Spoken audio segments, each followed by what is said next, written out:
As my wife and I were lining up to process our divorce at the Civil Affairs Bureau, blurry lines of text suddenly floated past my eyes, like a glitchy mirage. Warning, high-octane drama ahead. He's about to enter the infamous wife-chasing crematorium arc. Grab your popcorn. Waiting for the trash husband to refuse to sign the divorce papers.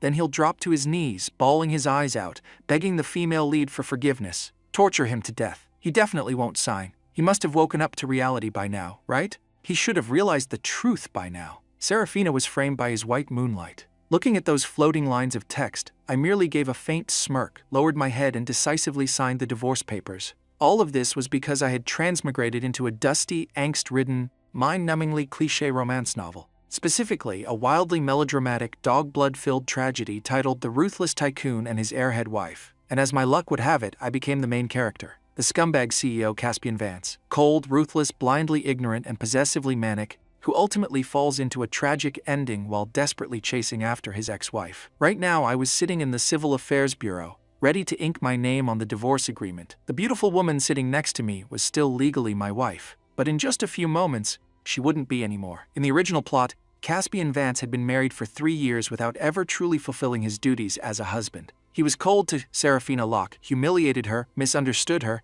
and even caused her to miscarry. A certified prime-grade scumbag. Yet, the novel stated that Caspian Vance loved her to his very bones. It was only because he listened to the instigations of the manipulative green tea white moonlight, Bianca Frost, and was triggered by the ambiguous relationship between Serafina and Declan Thorne that he became so unhinged and extreme. The story went into excruciating detail about how the ex-wife practically destroyed herself out of sheer misery. The female lead endured every possible grievance until the male lead finally woke up and embarked on the legendary wife-chasing crematorium path. In the end, he got his legs broken, went bankrupt, and nearly lost his life. But the female lead still refused to forgive him, making his life a living hell. Right as I was pondering this, more semi-transparent lines of text popped up, blocking my forward vision. High danger! Prepare for the beatdown! Caspian, you dog! Wake up! Look at what Serafina has sacrificed for you. If you sign it, there's no turning back. I bet my bottom dollar he's gonna rip up the divorce papers and scream, I don't agree. I instantly realized these were the bullet comments from an audience in another dimension,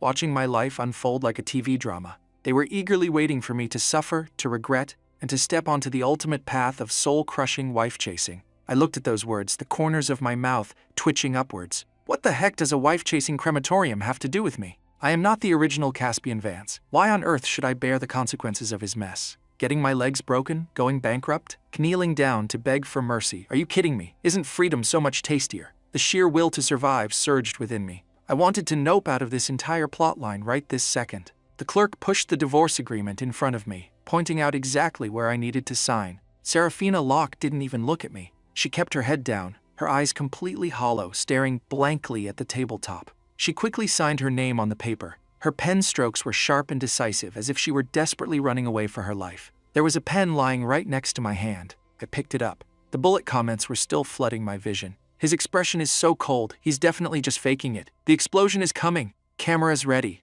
Let's record the climax. I couldn't even be bothered to roll my eyes. I brought the pen straight down, the nib gliding smoothly across the paper. Very smooth. I wrote down the words, Caspian Vance. Fast, firm, and without a single ounce of hesitation. My hand didn't even tremble a little. Done writing, I put the pen down and pushed the document back to the clerk. My voice was calm, yet incredibly relieved. Done! The entire grand hall suddenly fell into a bizarre silence. Only the humming of the air conditioner could be heard. The clerk looked a bit startled, glancing at the paper, then at me, and then turning to look at Serafina Locke. Perhaps they had never seen anyone divorce with such swift ruthlessness, especially someone famous for being madly, obsessively in love with his wife like CEO Vance. Serafina Locke had also finished signing. She raised her head, her originally hollow eyes finally landing on my face. That gaze was no longer just the numb paralysis from before. It seemed to contain something else. Shock, bewilderment, absolute disbelief. Right at that moment, the bullet comments in my head detonated. Hey, sign it! He actually signed it! The script is wrong! Director, what is going on? Where is the unspoken understanding? Where is the earth-shattering realization? Where is my wife-chasing crematorium? This is wrong! This isn't what I paid to see! Refund! The clerk processed the paperwork very quickly. Excellent working speed. 2 red booklets were handed over. They were the divorce certificates. I was officially a free man in the romance department. I stood up, stretching my back with a massive sense of relief. Glancing over, I saw Serafina Locke still sitting in her spot, her head bowed, staring intently at the booklet in her hand as if looking at a piece of red-hot glowing iron. I didn't spare her another glance. I turned around and walked away. My strides were huge, my speed was fast. I just wanted to teleport out of this place immediately. The comments went completely rabid. He really left. Walked straight out without even looking back. How is he gonna chase his wife now? Where's the crematorium? Where's the screenwriter? Come out here, we need to have a little chat. Caspian Vance, turn around right now and kneel down to apologize to your wife. Wait, why is his walking posture so bouncy? I stepped out of the Civil Affairs Bureau gates.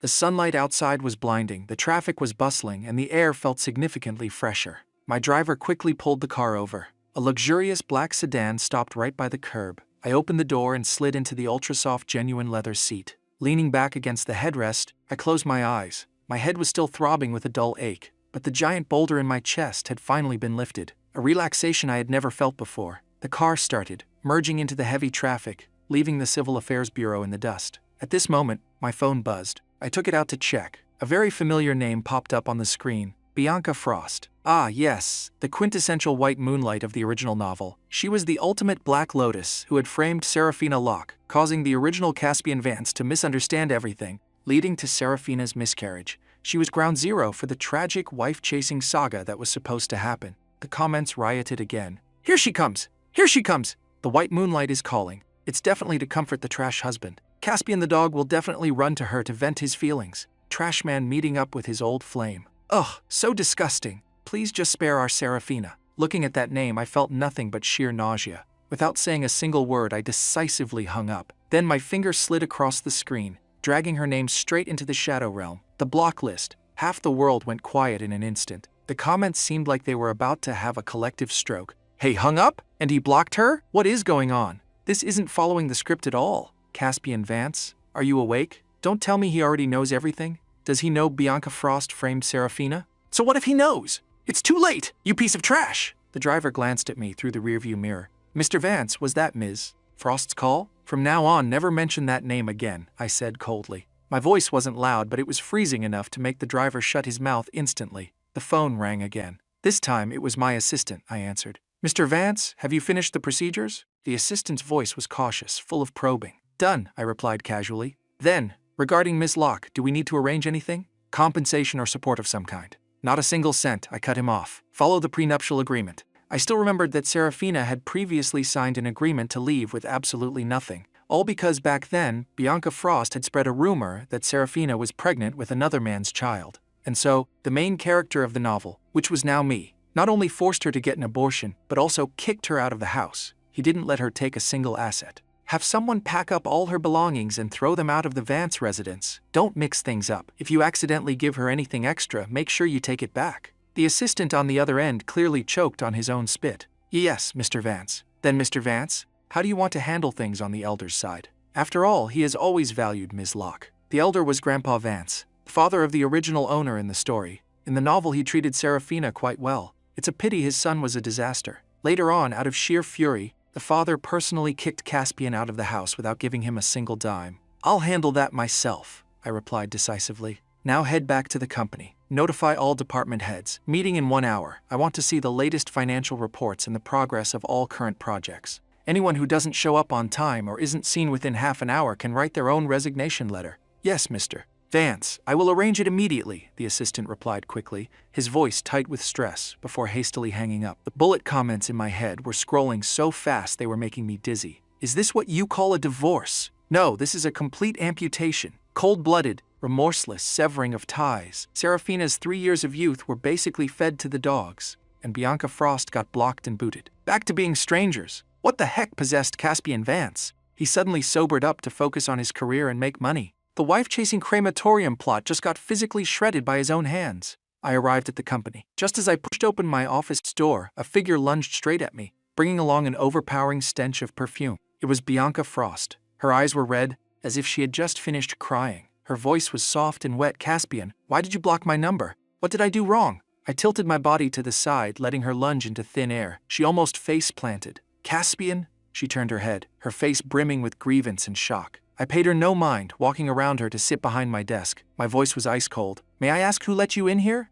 I heard from your assistant that you just got divorced. I was worried about you, so I came. She stepped closer. Get out! I cut her off coldly. What? Bianca Frost froze. I said, roll out of my office, right now. I pointed straight at the door. From today onwards, You are not allowed to take half a step in here. Her face went from pale white to beet red. Caspian, how could you? I pressed the intercom button to call security. The comments were absolutely losing their minds. Oh my god, he's dealing with the white moonlight just as ruthlessly. That slap in the face hurts. Bianca's face is green now. This feels so good. Has Caspian gone mad? Why is he kicking everyone out? Security quickly appeared. Mr. Vance. They bowed. Do you need us to escort Ms. Frost out? She is no longer allowed to enter the company premises without my explicit order, I said frostily. I lowered my head, continuing to look over the documents, not bothering to shoot Bianca Frost another glance. The security guards looked at her. Mrs. Frost, please. Caspian, you bastard, I will never forgive you. Bianca Frost shrieked as she was half pushed, half dragged out by security. The office instantly returned to a state of peace. The comments continued to rush like a hurricane. He really kicked the white moonlight out. From female lead to a background extra in a single note. The plot is completely shattered. I don't understand anything anymore, but I'm actually hooked. This is so satisfying. He didn't turn back, he straight up swapped his brain. I couldn't care less about the dancing words in my head. At that moment, the butler called, saying my father wanted me to return home immediately. I headed back to the old Vance family mansion. As soon as I walked through the door, I saw my old man, Elder Vance, sitting on the sofa, his face as dark as thunder. The surprising thing was that Serafina Locke was also there. She was standing in the middle of the living room, an open suitcase at her feet, bending over to pack a few neatly folded clothes. Hearing my footsteps, she paused slightly but didn't turn around, simply continuing the task at hand. The moment Elder Vance saw me, he slammed his hand against the armrest. You bastard! You better explain this clearly, I casually replied. You've seen it, haven't you? The paperwork is all done. She's almost done packing and ready to leave. The old man sprang up in a fury. Who said she could leave? He took giant strides to Serafina's side and forcefully slammed the suitcase shut. Serafina, leave that there. If anyone has to go, it is not you. Serafina's hands froze mid-air. Elder Vance whipped his head toward me, so angry his finger was practically poking my nose. The one who needs to roll out of here is you, Caspian. The Vance family does not have a heartless, ruthless, blindly stupid son like you. The comments exploded again. The elder is so badass. Caspian the dog is probably gonna pee his pants. It's time for the kneeling and begging scene, right? Torture him! Torture him to death! Elder Vance then turned back, softening his voice to comfort Serafina. Serafina, don't leave. Caspian has changed. I just got word that he blocked that Bianca Frost woman and banned her from his company. He still loves you. His chest heaved violently, every word gritted out through his teeth. Hearing this, a flash of doubt crossed Serafina's eyes. She couldn't understand. Could I really decisively cut ties with Bianca Frost just for her? Seeing me remain silent, Elder Vance grew irritated again. I'll make this crystal clear today. If you really dare to divorce Serafina, then get out of this house immediately. From now on, the Vance family has no heir like you. Serafina is such a good person, yet you don't know how to cherish her, hurting her time and time again. Without her, you are nothing. He glared at me, as if waiting for me to drop to my knees and apologize, waiting for me to cry tears of repentance, waiting for me to awaken, just like the script dictated. I looked at him, then over at Serafina. She was looking at me too, her lips pressed tightly together, her gaze as taut as a bowstring pulled to its absolute limit. I nodded. My voice was perfectly calm. Okay. Elder Vance froze. Serafina's eyes widened a fraction. A strange emotion flickered in her eyes, very faint, hard to grasp, like a profound sense of confusion, or perhaps an ultimate, desperate disbelief. The bullet comment stood still for 1 second before going nuclear. What? Did he just say okay? Wait, wasn't the script supposed to be the elder kicking him out? Why did he actually agree? Caspian is crazy. He's definitely lost his mind. Serafina didn't expect this either. What is this development? He literally just set his own wife-chasing crematorium script on fire. Elder Vance opened his mouth, but couldn't form a single word for the longest time. His face flushed beet red with rage. Serafina's eyes remained glued to me. I didn't say anything else. I turned around and headed upstairs to pack my bags. The taste of freedom was surprisingly refreshing. The comments were frantically updating. Giving up all the Vance family assets? Giving up his inheritance rights just to get a divorce. This scumbag is playing a really high-stakes game. I mentally prepared myself for 3 years of soul-crushing angst, and you're giving me the finale right now? Author, please give us a more logical ending. Right as I was about to enter my room, Serafina frowned and stepped up to block my way. Her voice was cold. Caspian, the one who should leave is me. But before I go, I want to make one thing clear. That child back then was yours, not Declan's. I have never done anything to betray you. And stop playing these retreat to advance mind games. I will never come back to you. I leaned my arm against the doorframe, narrowed my eyes, and smiled. I'll gladly escort you 1,000 miles away. And everything you just said is exactly what I was praying for. But let me give you a heads up. There's a company banquet tonight. Don't show up. Please, do me a solid and don't let me see you there. Serafina frowned, a spark of anger flashing in her eyes. I lowered my head, casually twirling my fingertips, and nonchalantly added, "If you don't show up tonight, Declan Thorne won't show up either. I also won't let Bianca Frost anywhere near the place. Everything will be fine. A beautiful ending where nobody gets hurt. So I am begging you 1,000 times over, do not come." Serafina looked dumbfounded, seemingly unable to decipher the hidden meaning behind my words. Of course I understood it, because I had read the original novel. Tonight's banquet was the exact location where everything would explode. The male lead would see Serafina and Declan show up together, get so furious that he would kiss Bianca on the spot, causing the conflict between the leads to erupt. Then, he would throw a punch at Declan, making Serafina utterly disappointed in him.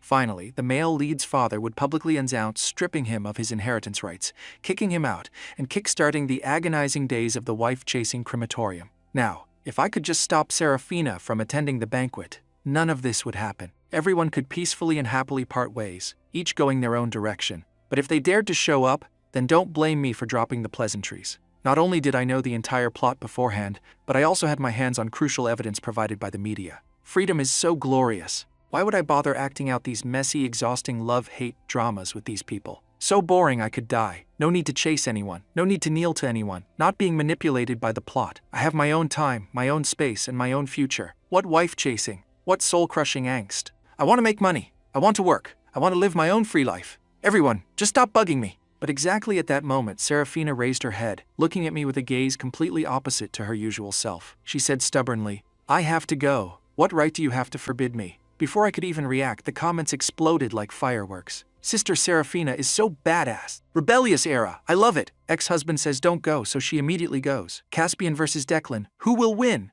Tonight is definitely the Great War." Grabbing my seat to watch Caspian cry and beg, I forgot whatever the original plot was, but I am so ready for this drama. I couldn't even be bothered to look at Serafina, much less pay attention to the floating words in my head. I just shook my head and headed back to the company. When I stepped into the conference room, it was already packed. The room was dead silent. Everyone was quietly staring at me, their eyes anxious and fearful. Clearly, the news of my divorce had already spread throughout the company. Everyone assumed my mood was absolutely toxic and that I would rage like a hurricane or worse. In the past, I was known as the incompetent CEO who only knew how to point fingers and bark random orders. I walked straight to the head seat and sat down. Without wasting a single syllable, I said, "Let's start. Finance department first." The CFO immediately stood up, beginning to rattle off a series of figures: revenue, profit, expenses, cash flow. He spoke quite fast, carrying a hint of nervousness. I listened, my brain automatically processing and analyzing the data like instinct, because I was originally a finance guy. The loopholes, the vague calculations, the inconsistencies. One glance was all it took for me to see them clearly.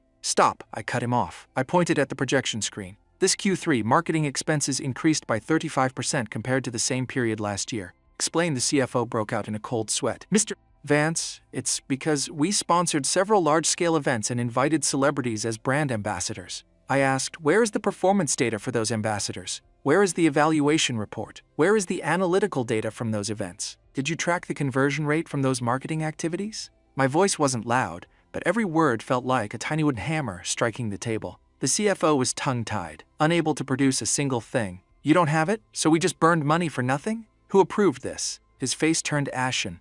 It was proposed by Ms. Bianca Frost, and General Manager Serafina Locke also felt it would be a pity to pass up the opportunity. Bianca Frost and Serafina Locke again. The comments blew up. Blaming it on Serafina again? Serafina isn't even the general manager anymore. Caspian throwing the blame on his exes. I stared directly at him. I am divorced from Serafina Locke. She has nothing to do with this company anymore. And Bianca Frost? Who is she? Since when do outsiders have the right to dictate operations at Vance Corporation? The conference room was dead quiet. Everyone held their breath because they all knew that previously I had blindly listened to Bianca Frost every word. I ignored their shocked gazes and continued coldly. For this incident, the finance department failed in its review and supervision duties. The department head gets a 3-month bonus deduction. I looked at the CFO, my tone not heavy but razor sharp. "Forget about the year-end bonus. This is the first time. Next time, hand in your resignation letter yourself." The CFO staggered, barely able to stand. He nodded frantically. "Yes, Mr. Vance, I will immediately investigate and hold them accountable." "Good." I nodded, turning to the project department. "The West Zone project construction is delayed by 2 months. Explain." The project manager hastily stood up and began talking about clearance issues and approval procedures. As I listened, I constantly interrupted, questioning every critical timeline, every person in charge, every proposed solution. My approach was clear: decisive, without a single wasted word. The atmosphere in the room shifted from panic to profound respect. No one dared to slack off, no one dared to half-ass their answers. Everyone was grilled by me until they were sweating bullets, but they couldn't help but be thoroughly convinced. Because today's CEO, Vance, seemed to have transformed into a completely different person. No screaming, no cursing. But compared to his previous impulsive, incompetent self, he was far more terrifying. Sharp eyes, questions aimed directly at weak spots, every word like a knife slicing through errors. The comments changed their tune as well. Whoa, he's actually doing real work. This aura is a bit scary, Ninglil, hitting all the right points. Every sentence is super professional. Is this the stupid CEO from before? Did getting a divorce just unlock his meridian channels or something?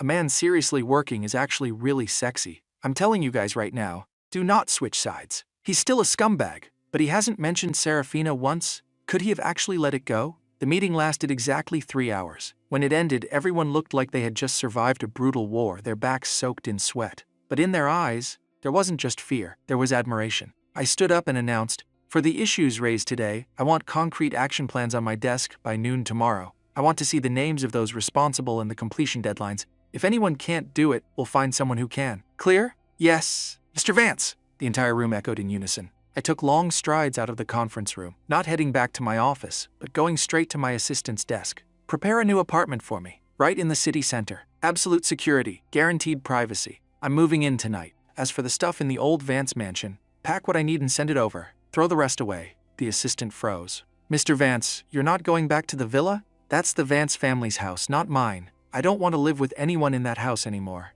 I looked him straight in the eye, my voice resolute. The assistant immediately nodded. "Understood. I'll get on it right away. Also change all the security system codes, especially at the villa. Do a full sweep. I don't want anyone to be able to access my residence without my permission. Anyone, including the old man, Serafina Locke, and Bianca Frost." The assistant asked cautiously, "Truly, all 3 of them?" I said decisively. "Including everyone," he replied seriously. "Understood." The comments surged again. "Moving out? A complete cutoff. He's going independent. Big moves incoming. I thought I was reading an angst novel. Why does this feel like a satisfying revenge plot now?" After everything was arranged, I returned to the CEO's office. The massive room felt empty. The evening sun pierced through the floor-to-ceiling windows, casting a golden haze of dust in the air. I walked over to the window, looking down at the rolling traffic below. From the audience's perspective, the comments were still scrolling. What's he staring at? Trying to act deep? Don't tell me he's regretting not holding on to Serafina. Watch, he's about to call her. It's the classic playing hard to get trick. Looking at those words, I chuckled softly and shook my head.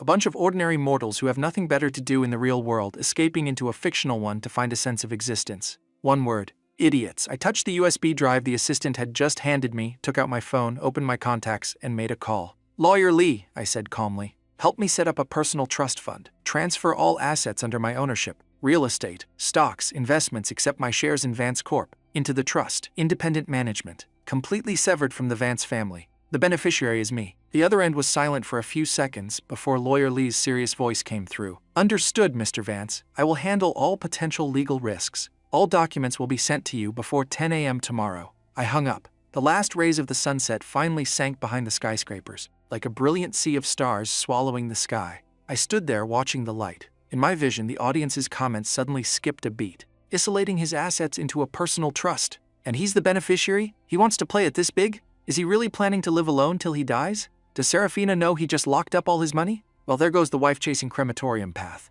At the evening banquet, crystal chandeliers blazed. The chatter of people was deafening. A bustling scene. I stood in a corner holding a glass of champagne, my cold gaze sweeping across the hall. Sure enough, Serafina Locke had arrived. Beside her was her male best friend, Declan Thorne. The two of them stood quite close, talking and laughing. Declan was smiling smugly, while Serafina's expression was mild, not avoiding him. On the other side, Bianca Frost was also present. She fluttered around like a social butterfly, acting like the hostess of the party, but her eyes kept darting towards my direction. That gaze carried an obvious hook. The comments immediately spawned. "The entire main cast is here. The bloodbath begins." That dog Declan is smiling like he just stole a piece of meat. Serafina is confused. Bianca still hasn't given up. Her face is thicker than a brick wall. Why is CEO Vance just standing in the corner? Go out and fight. I bet 5 minutes until CEO Vance goes crazy. Ready to watch him brawl with Declan. As expected, Declan spotted me. He sneered, wrapped his arm around Serafina's waist, and led her right over to me. Serafina stiffened slightly but didn't push his hand away. They stopped in front of me. Declan raised his glass in fake friendliness. Mr. Vance, I heard you had some big news today. Congratulations on your freedom. He purposefully glanced at Serafina. Serafina and I are also happy for you. Serafina said nothing, only pursing her lips and looking at me, her gaze complicated. The comments exploded. Dog Declan is blatantly provoking him. CEO Vance, attack! Serafina is being used as a tool, so pitiful. Why does CEO Vance look so cold? Is he holding back an explosion? Right then, Bianca Frost also appeared. She squeezed in between them and me, putting on a heartbroken face. Mr. Thorne, Ms. Locke, I don't think it's appropriate to deliberately provoke Mr. Vance at a time like this. He is in a lot of pain right now. Declan chuckled, raising an eyebrow. Pain? I think stupidity is a better word. Throwing away someone like Serafina and not even regretting it. Bianca Frost immediately stepped in front of me, looking as if she wanted to protect me. Mr. Thorne, please mind your words. Mr. Vance is not someone you can just insult casually. The comments fired off another round. These two are seriously a toxic duo. Declan pours the oil. Bianca fans the flames. Perfect teamwork. CEO Vance, scold them. Beat them up. This is out of character. Why hasn't he snapped yet? I looked at the three people in front of me. One instigating, one acting, and one silently watching the monkey show. I chuckled softly. I originally just wanted to peacefully run my business, make some money and live a free life. But since you people insist on coming over one by one to start drama, don't blame me for dropping my manners. I took out my phone and tapped a few times, connecting it to the massive presentation screen in the banquet hall. The boring advertisements originally playing suddenly cut off. The image switched to a secretly recorded video. The camera angle was discreet, but the picture was clear, and the audio was incredibly sharp. In the video, Declan Thorne and Bianca Frost were inside a quiet VIP private room. The comments on the screen seemed to freeze for a second. What is this? Why is it on the big screen? CEO Vance is dropping the ultimate finisher. This scene wasn't in the original novel. What is going on? In the video, Declan poured wine while smiling smugly at Bianca. You really are something. Actually bribing the doctor to claim Serafina's pregnancy was in the early stages, specifically making it not align with the time Caspian was on a business trip, and that idiot actually swallowed it whole. Bianca covered her mouth, giggling. Serves him right. Who told him to only have eyes for that cheap beach Serafina? I just wanted him to personally destroy his own flesh and blood, and then kick Serafina out of the house with nothing. I want him to regret it for the rest of his life. And you too. She looked at Declan. You did great that day, purposely asking Serafina out for dinner, setting everything up perfectly. Declan clinked glasses with her. Happy cooperating, I just want Serafina. That blind fool, Caspian, once he loses her and offends his own father, the Vance family will collapse sooner or later. When that time comes, Serafina will have no way out. She'll have to come back to my side. Bianca's eyes were full of malice. Caspian Vance has to be mine. He dared to dump me.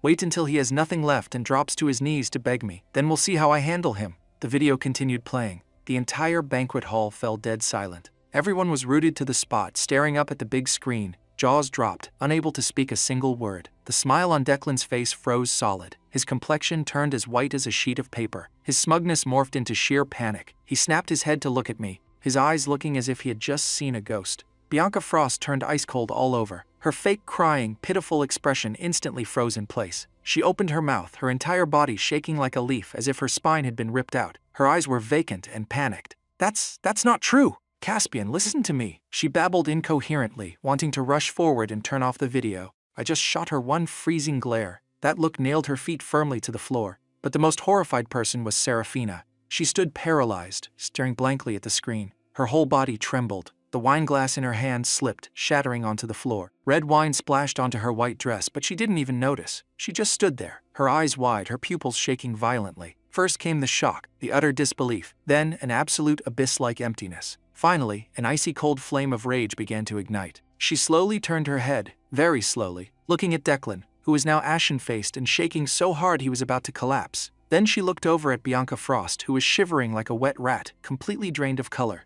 Serafina's lips trembled, but she couldn't force out a single word. The comments erupted in absolute madness. CEO Vance just dropped a nuclear bomb, flipping the board. Today is the ultimate plot twist. So Declan and Bianca are actually two venomous snakes. Serafina, look at her face. It hurts so much. Caspian is my god. So the reason Caspian initiated the divorce, cut ties, and kicked Bianca out was because he already knew the truth. He isn't a scumbag. He's a man enduring it all for the bigger picture. Masterpiece script. I wrongly cursed Caspian before. I apologize. I bow down to you, sir. The angst novel just turned into an ultra-satisfying revenge story. So good, Serafina's entire worldview just collapsed. The vicious dog and the green tea, both of them are changing colors. Too much information, my brain is frying. Let me digest this for a sec. The video finally finished playing. The screen cut to black. The banquet hall remained pin-drop silent. It was so quiet you could hear everyone inhaling. It was as if a sudden lightning storm had struck the crowd. No one could speak. I set down my untouched glass of champagne and looked over at Serafina, who was standing as rigid as a stone statue.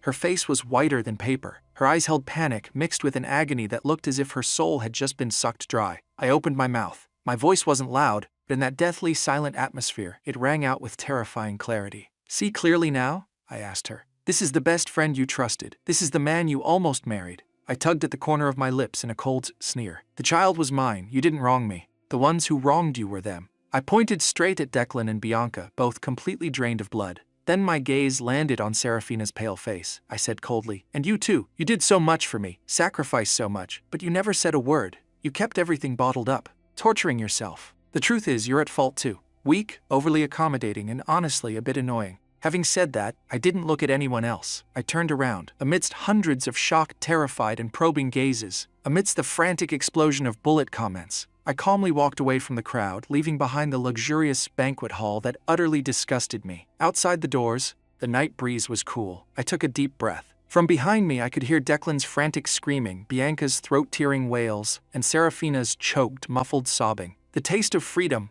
finally had a hint of something called the truth mixed into it. The comments swept through like a hurricane. CEO Vance slaughtered everyone today. From the depths of hell straight to godhood with just one video. The pressure is all on Serafina now. What is she going to do? The wife-chasing plot just took a hard U-turn. CEO Vance, do you still need a keychain?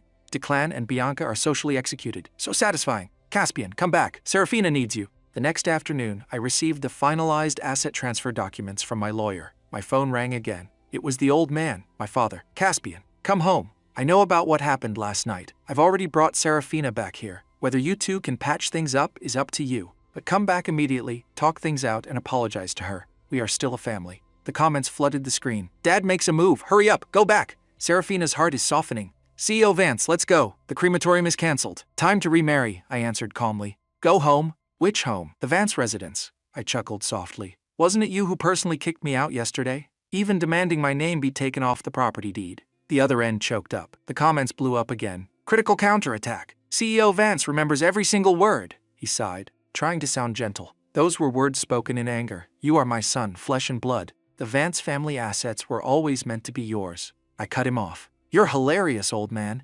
Yesterday, because of a daughter-in-law you thought was good, you pointed at your own flesh and blood son, called him heartless, brainless, and blind, and kicked him out. You said the Vance family didn't need an heir like me. I'm just quoting you word for word. Now one night passes. You discover your perfect daughter-in-law was actually a victim, and your biological son wasn't as stupid as you thought. Suddenly our blood ties are restored, and the inheritance is mine again?" I chuckled. "Your blood is thicker than water, and inheritance right switch is remarkably flexible, old man. You just flip it based on your mood, huh?" The comments clapped wildly. "Every sentence is a throwing knife. No misses. People are starting to wonder what kind of steel his mouth is forged from. Dad's face must be stinging right now. But he deserves it." He breathed heavily, his voice tight with anger. "You are my son, my own flesh and blood!" I nodded. "I admit that. That's exactly why you're so amusing. As a father, to protect a daughter-in-law you've only known for a few years, you severed your ties with your son without a second thought. You kicked your own kid out. You didn't investigate. You didn't listen to explanations. You only believed what you wanted to believe. Your biased logic is truly touching. Now that the truth is out, you think one sentence, words spoken in anger, fixes everything? That blood is thicker than water? That the assets are mine? You want me to come home and apologize? Spilled water. Isn't that easy to scoop back up? The moment you pushed me out that door yourself, I was no longer a part of the Vance family. Whether you see Serafina as a daughter or a daughter-in-law is your business. Don't drag me into it. I'm living a very good life right now." The comments cheered. "Genius logic right here. He is so sober. Colder than a block of ice. People are starting to wonder what Serafina is going to do now." The other end was silent for a long time. I could hear my father breathing heavily. Then, the phone was passed to someone else. It was Serafina. Her voice was hoarse and dry. "Caspian, can we talk privately for a moment?" The comments went wild. "Serafina is taking the initiative. Hurry up, CEO Vance. This is the reconciliation opportunity. End the crematorium arc. Let's go register for a remarriage." I let out a laugh. A cold, echoing laugh through the receiver. "Talk about what? About how pitiful you were being deceived for 3 years. Now that my name is cleared, you feel regret? You feel awkward? You feel we should cherish each other more? You want to rekindle our old flame? Serafina, drop it. Yesterday, at the Civil Affairs Bureau I signed the papers and so did you. The The one who kicked me out of the house was my dad. The one who stayed silent and let it happen was you. But in your heart, I was still the blindly stupid Caspian Vance who killed your child and tormented you for 3 years. You hated me, loathed me, wanted to escape me. That feeling wasn't wrong, because for the past 3 years, the person who treated you terribly really did wear this face and bear this name. Even though I wasn't the one who did it, I accepted that debt. That's why I signed. That's why I left the Vance family. I have paid the price I needed to pay. We are officially done. Now the truth is out. You feel wronged, deceived, guilty towards me. No need. The person you need to apologize to is the boy named Caspian Vance who truly loved you with all his heart, but he was deceived, misunderstood, and eventually lost his way. That boy was truly pitiful, but he was driven to a dead end by all of you. He doesn't exist anymore. The person standing here now doesn't hate you, but doesn't love you either. I only have a tiny bit of moral obligation left because you used to be my ex-wife. Or, more accurately, I'm just cleaning up the garbage that idiot Caspian left behind. Obligation fulfilled. We owe each other nothing. So, ex-wife, don't talk about love or not love anymore. That stuff is too abstract. Don't worry about who's stupid, who owes who. It's meaningless. Look forward. The days you were pampered by me, your status as the Vance family's daughter-in-law, that's enough for you to live well. Don't make love your everything. Sometimes it's not even worth a hot bowl of rice. The comments exploded. Someone screamed. Philosopher Vance making his official debut. Love isn't worth a bowl of rice. Who knew that would hit so hard? He's really not chasing her anymore. The wife-chasing script has completely collapsed. Serafina stood frozen. Her complicated gaze gradually turned empty. She looked at me as if looking at a complete stranger. After a long time, she softly asked, "Then what do you want?" I smiled slightly, very gently. "I want to live peacefully without being bothered. Eat 3 meals a day. Be free, and stay away from annoying people like you, as far away as possible. My ultimate goal, a lazy life where no one bugs me." The comments erupted again. CEO Vance rejects romance for the final time. Serafina takes a complete L. The crematorium script has been burned to ashes. Serafina said nothing more. She looked at me for a long time. In her eyes there was surprise, confusion, a lingering trace of pain, and finally, a sliver of letting go. She nodded, didn't say another word, turned and walked out of the room. Decisive and silent, Serafina had given up. That's good too, everyone is at peace. The comments seemed to breathe a sigh of relief. CEO Vance, you finally didn't go soft. This ending is too unique. If we say angst novels have male leads cultivating the heartless path, this is the prime example. Time flew by. 1 year, then 2. I lived very well. Truly, very well. The assets I took from the Vance family weren't small. Even though my father was angry enough to want to sever ties completely, in the end, he couldn't bear to cut me off entirely. That money was enough for me to maneuver. I didn't return to Vance Corp. Instead, I used the money to invest. My luck and foresight were pretty solid. After a few projects, my money multiplied. Now I lack nothing. My time is free, my mood is relaxed. I no longer worry about love, nor am I tethered by emotions.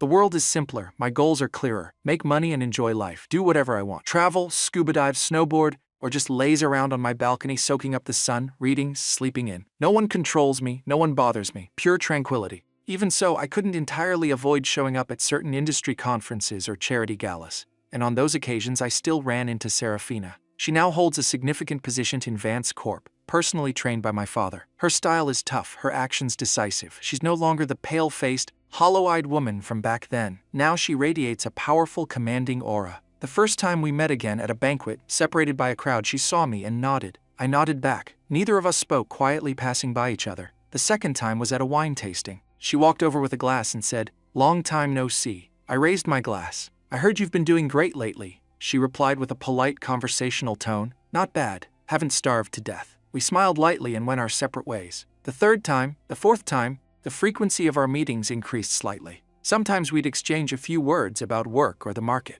Nothing about feelings, never crossing the line. Like old friends or long-lost acquaintances. The bullet comments in my head occasionally chimed in. Some said I was getting handsomer by the day. Some said Serafina now exuded pure boss energy. They look so good standing together. But others said, "This is good enough. Everyone is fine, no need for regrets." No one brought up the past. No one talked about love. No one suggested getting back together. Both of us had silently closed the book on the past, truly closed it. On another occasion, at an evening gala, the lights were dim, the music was smooth, and life was as noisy as ever. I leaned against the bar counter, blankly watching the crowd. Serafina walked over again. She didn't have a glass this time, just stood there. The two of us left the hall and stepped out onto the balcony, greeted by the cool night breeze. She leaned against the railing, tilting her head to look at me. Her gaze was complex, a bit probing, a bit nostalgic. Then she chuckled softly. "Caspian." I turned to look at her. She hesitated, seemingly searching for the right words. You right now. She paused a beat, then said, You're very charismatic.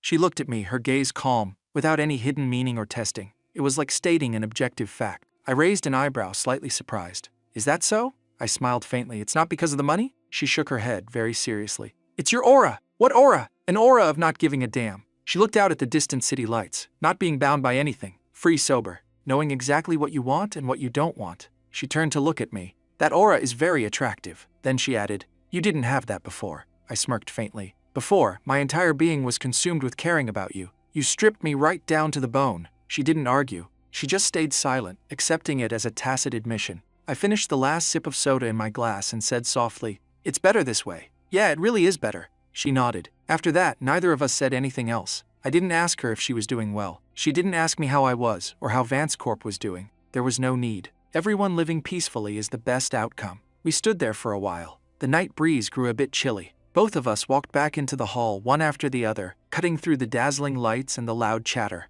Like two small streams that briefly crossed paths, then separated again, continuing to flow toward their own distinct horizons. The bullet comments in my head quietly scrolled through their final lines. Someone wrote, CEO Vance lived like an angst novel protagonist, but turned it into a satisfying slice-of-life story. Someone tossed flowers. All hail Queen Seraphina! Independent and proud, an ending no one expected but completely logical. Where there was once a crematorium, there is now a luxury resort. CEO Vance is amazing. Long live freedom. Goodbye, Caspian Vance. Goodbye, Seraphina Locke. Goodbye to this story. Life goes on. The sun is beautiful, and the wind smells like absolute freedom. I drove my car along the coastal highway. No destination, just simply moving forward. The car windows were rolled down, the salty, cool sea breeze rushing in, brushing against my face. It felt incredibly good. The radio was playing an old song. I hummed along, mumbling the lyrics. My mood was just like the sky above my head. Vast, clear, without a single cloud. Everything was bright, clear, and pure.